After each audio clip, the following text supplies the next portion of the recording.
0 1.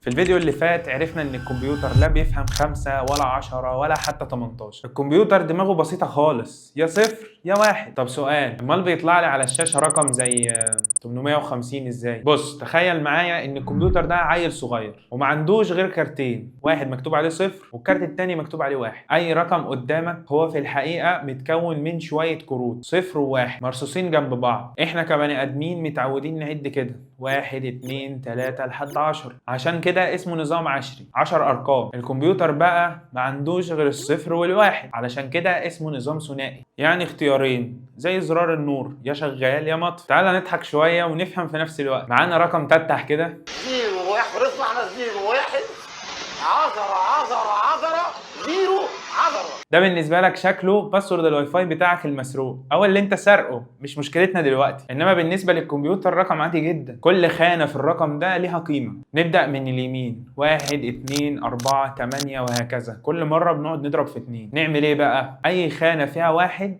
هناخد قيمتها ونضيفها، واي خانه فيها 0 هنتجاهلها. لما تيجي تجمع الارقام دي كلها هتلاقي رقم تتح طلع في الاخر هو 850. الرقم ده هو الرقم ده، بس مترجم من لغه الاله او من لغه الكمبيوتر للغه البني ادمين. تعالى بقى نعكس الموضوع، نحول من الارقام بتاعتنا لارقام الاله. على سبيل المثال هناخد الرقم 18، الكمبيوتر بيعمل معاه ايه؟ بيقسمه على 2 وبيشوف باقي القسمه. 18 على 2 بتساوي 9 والباقي 0، 9 على 2 بتساوي 4 والباقي 1، 4 على 2 بتساوي 2 والباقي 0، وهكذا بقى نكمل على نفس النمط. كده الرقم 18 هيطلع معانا في الاخر عبارة عن 0 1 0 0 1. تعال اقول لك على سر تعرف بيه الرقم اسرع بس بطريقه تانية، وهو ان احنا هنكتب نفس الجدول بتاعنا 1 2 4 8 16 ونشوف الرقم بتاعنا بيساوي مجموع اي ارقام من الارقام دي، والارقام اللي هنختارها هنحط مكانها 1 واللي مش هنختارها هنحط مكانها 0. الكمبيوتر مش عبقري ومش غبي، بس هو بيفهم بطريقه مختلفه، ولو فهمت الطريقه دي كل اللي جاي في البرمجه هيكون منطقي بالنسبه لك، مش حفظ وخلاص. لو لسه مستغرب هخليك الفيديو الجاي تستغرب اكتر لما تعرف الكمبيوتر بيجمع ويطرح ازاي. فولو وسيب لايك بقى علشان نكمل السلسلة. أنا عبد العظيم والروبوت لسه بيتعلم عندي.